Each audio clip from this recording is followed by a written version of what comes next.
All right, so let's get into Mark Rubio. So this is about 4 minutes because his speech was about 20 something minutes, and I'm not going to play the whole speech, but I do want to play this clip here just to set off the conversation. And then I want to get into AOC comments, Hillary Clinton comments, Gavin Newsom, the Three Stooges. But let's start off with. I like that. Three Stoogettas. Well, let's start off with Rubio. Damn, honey. 2028, Rubio 2028, honey. For 5 centuries before the end of the Second World War, the West had been expanding. Its missionaries, its pilgrims, its soldiers, its explorers pouring out from its shores to cross oceans, settle new continents, build vast empires extending out across the globe. But in 1945, for the first time since the age of Columbus, it was contracting. Europe was in ruins.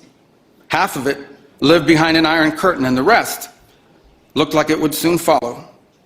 The great Western empires had entered into terminal decline, accelerated by godless communist revolutions and by anti-colonial uprisings that would transform the world and drape the red hammer and sickle across vast swaths of the map in the years to come.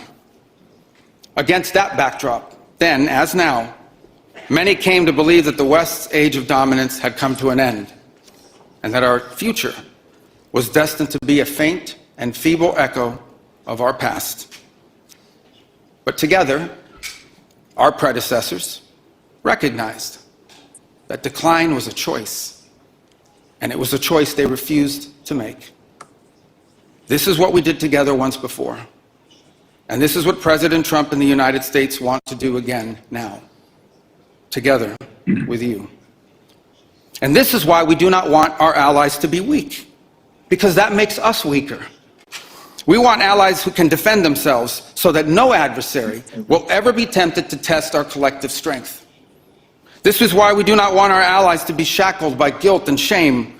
We want allies who are proud of their culture and of their heritage, who understand that we are heirs to the same great and noble civilization, and who together with us are willing and able to defend it.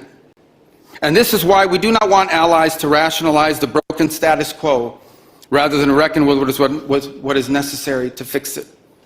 For we in America have no interest in being polite and orderly caretakers of the West's managed decline. We do not seek to separate, but to revitalize an old friendship and renew the greatest civilization in human history. What we want is a reinvigorated alliance that recognizes that what has ailed our societies is not just a set of bad policies, but a malaise of hopelessness and complacency. An alliance is the alliance that we want is one that is not paralyzed into inaction by fear. Fear of climate change, fear of war, fear of technology. Instead, we want an alliance that boldly races into the future. And the only fear we have is the fear of the shame of not leaving our nations prouder, stronger, and wealthier for our children. An alliance ready to defend our people, to safeguard our interests, and to preserve the freedom of action that allows us to shape our own destiny. Not one that exists to operate a global welfare state and atone for the purported sins of past generations. An alliance that does not allow its power to be outsourced, constrained, or subordinated to systems beyond its control. One that does not depend on others for the critical necessities of its national life. And one that does not maintain the polite pretense that our way of life is just one among many, and that asks for permission before it acts. And above all, an alliance based on the recognition that we, the West, have inherited together. What we have inherited together is something that is unique and distinctive and irreplaceable, because this, after all, is the very foundation of the transatlantic bond. Okay, spoken like a true son of Spain. They started it, you know. Started what? The Vikings made a move on it. That's the Scandinavians, but they fell by the wayside. And then remember the Italiano guy, Christopher Columbus. and he got sponsored by Ferdinand and Isabella, House of Seville and Castile, down there in Spain in 1492 to go find a way to the west, well, to Asia, going the different ways so you could bring in spices and all of the riches. So they started this. They set up the Spanish Empire that went and took over, and that tradition of the Western world that was started by Spain. They used to be the major or operator in it years ago, and we ought to look at that and say, hey, they were on top. Then England got on top. Now we're on top, but we're doing the same thing that both of them did before. We have let things slip, and we have fallen. Now, nobody even associates Spain with being the mechanism by which the Western world spread to the rest of the planet. Mm-hmm. Well, so that was his remarks. It was about, because I listened to the whole thing, by the way. You got me turned on to it. It's a brilliant speech, absolutely brilliant. And he went off and he relied on all of the rest of it. And what you are listening to is famously something that Eisenhower termed the military-industrial complex. He warned us against them, but they do cause things to happen, and it is an inevitable consequence of the dynamics of diplomacy and politics on the world stage, and we can't get around it. And we've got a big operator, the biggest country in the world now, one of the most powerful, if not the most powerful all overall, but not necessarily militarily, and that's the People's Republic of China. Mm-hmm. Let me see if I could find another part here. Of a historic alliance, an alliance that saved and changed the world. You know, when this conference began in 1963, it was in a nation, actually it was on a continent, that was divided against itself. The line between communism and freedom ran through the heart of Germany. The first barbed fences of the Berlin Wall had gone up just 2 years prior. And just months before that first conference, before our predecessors first met here in Munich, the Cuban Missile Crisis had brought the world to the brink of nuclear destruction. Even as World War II still burned fresh in the memory of Americans and Europeans alike, we found ourselves staring down the barrel of a new global catastrophe, one with the potential for a new kind of destruction, more apocalyptic and final than anything before in the history of mankind. The time of that first gathering, Soviet communism was on the march. Thousands of years of Western civilization hung in the balance. At that time, victory was far from certain. But we were driven by a common purpose. We were unified not just by what we were fighting against. We were unified by what we were fighting for. And together, Europe and America prevailed. And a continent was rebuilt. Our people prospered. In time, the East and West blocks were reunited. A civilization was once again made whole. That infamous wall that had cleaved this nation into two came down, and with it an evil empire. And the East and West became one again.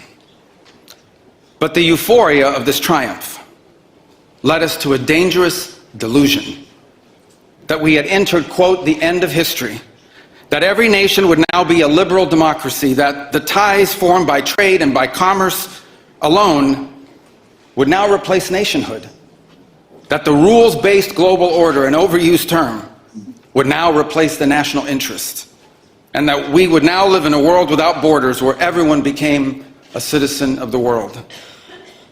This was a foolish idea that ignored both human nature and it ignored the lessons of over 5,000 years of recorded human history. And it has cost us dearly. In this delusion, we embraced a dogmatic vision of free and unfettered trade, even as some nations protected their economies and subsidized their companies to systematically undercut ours. shuttering our plants, resulting in large parts of our societies being deindustrialized, shipping millions of working and middle-class jobs overseas, and handing control of our critical supply chains to both adversaries and rivals.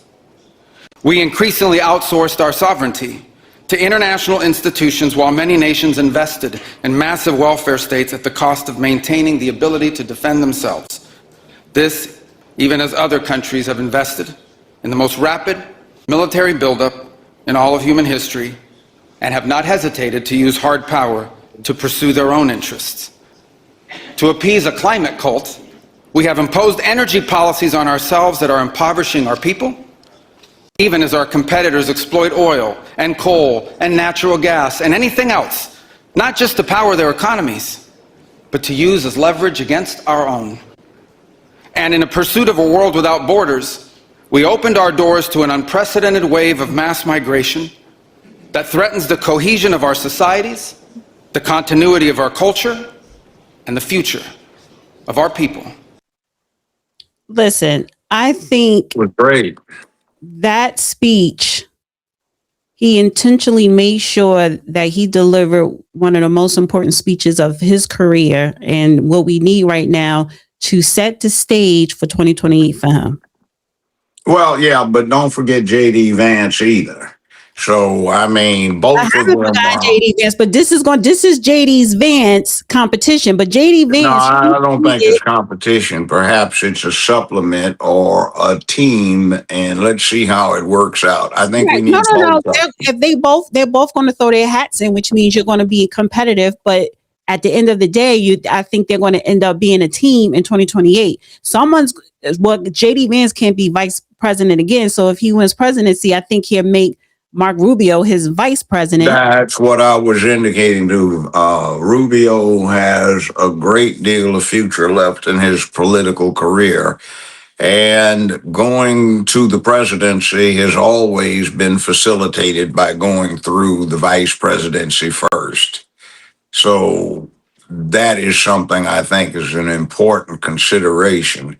He speaks well, so does J.D. Vance. J.D. Vance has a facility that he has that is similar to a stand-up comedian. He's fast on his feet. This man can come up with a good speech. Both of them are great. Meanwhile, the Democrats have what? Nothing. Zero. Newsom? Well, they Newsom have offers you. her. They have AOC. Well, I'm just saying, that's just Hollywood garbage. That's like saying, okay, John Wayne is a great war hero, and then you ask what campaigns was he actually in? How many times did he get wounded? How many machine gun emplacements did he take over? All right, let me play AOC. Her couple of her responses. So this is her response to Mark Rubio's speech. You are starting to see the ascent of the right, even in places like Munich. Marco Rubio's speech was a pure appeal to Western culture. My favorite part was when he said that American cowboys came from Spain. I thought they came from Winnetou, but I believe the Mexicans and descendants of African enslaved peoples would like to have a word on that.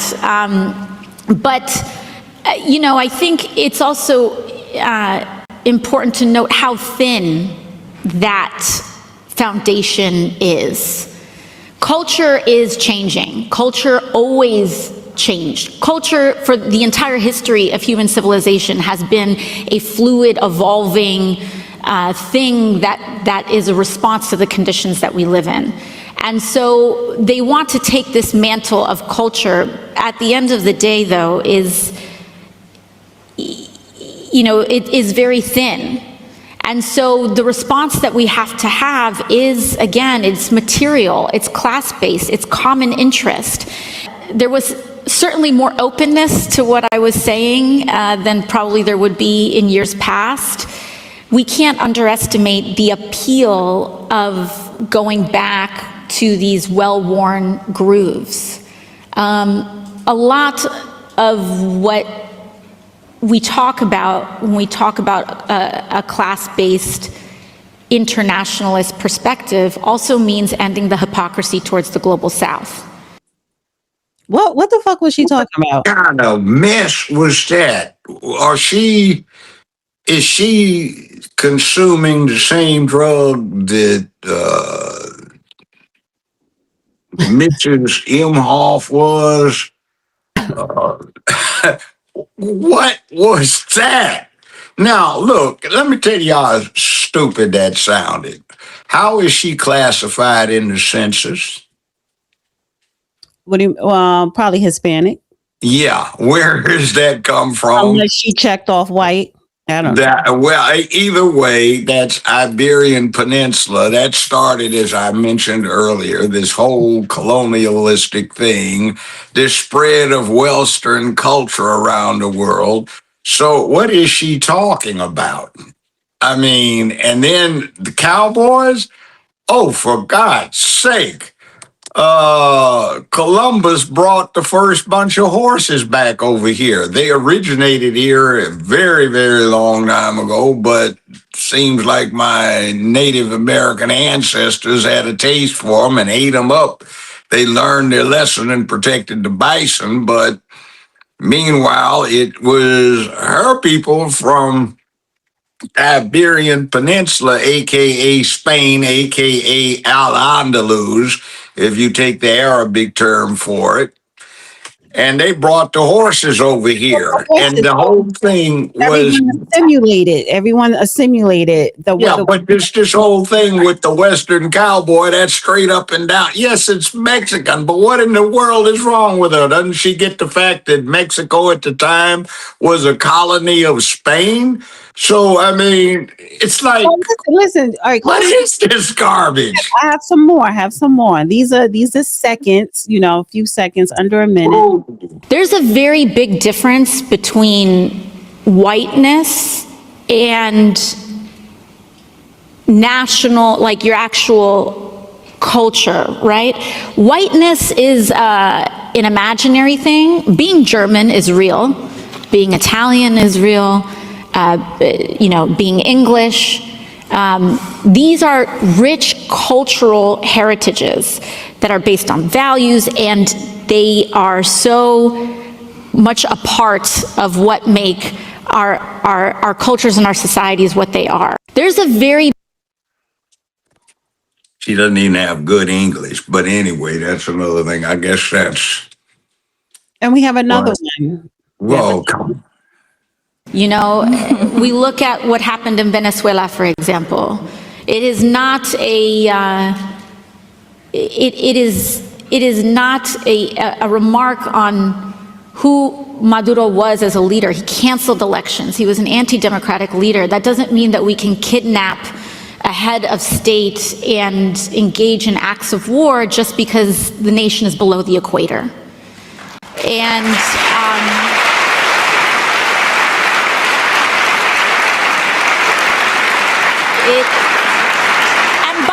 so why are they clapping? Because Venezuela is above the equator, it's north of the equator here.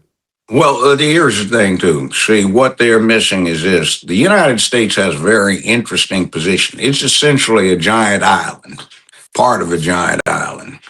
And it's got the Atlantic on one side, the Pacific on the other side. So its borders are remote except from its immediate neighbor to the north, Canada, and to the south, Mexico. Now, what happens is the United States has essentially become the Rome of the modern world, where it is an assimilation of everything that was Europe, everything that was Asia, and a lot of what was Africa, all right? So it has come together. So we took the best of what they were about, and we do what they did better than they did. And it worked out because of our geographic location, circumstances, and polyglot population composed of the people that had just had enough of Europe and wanted to be on the top and take advantage of the opportunity, who got tempered by this frontier life where no excuses were accepted and you could die both from the environment and from the people that already lived there or the people that were coming in. It was a violent, dangerous place. And with that all in the mix, we do what they did better. Now, granted, they spread. I was looking at a thing online where they were taking a conference that the People's Republic of China was having with itself, a big thing, and everybody in there was dressed in Western attire, suit, white shirt, and tie, or basically something similar. I listened to something else, and it was in Japan, and the air traffic controllers were using English, which is a polyglot conglomeration of German and French and Spanish put together to use there in their communications. So I'm looking at the militaries of the world are based on the Western model. Granted, they got the gunpowder from China, but they have the Western model. And I'm looking at this and I'm saying that's what these people are sometimes mad about, that we do Germany better than Germany does. We do France better than the French do their own place. We do England better than that. We do Scandinavian better than that. And it all works. So we came in and saved them. We put the largest army together in world's history at the end of World War II. Mm-hmm. And then we put everybody back on their feet. Right. And that was what Mark Rubio was speaking to. That's what he was talking about. And that makes it feel bad when you're used to a long tradition where Charlemagne, the real Charlemagne, a 7'2" tall proto-Hitler, ran Europe, where you have the culture and traditions of the Roman legions, where you have England and the Royal Navy ruling the waves, where you have what you have, and you've got this Russian bear on the other side that used to scare everybody because of its vast magnitude land-wise and its resources that just were ill-managed but scared the hell out of everybody. So people get upset by getting upstaged, you know?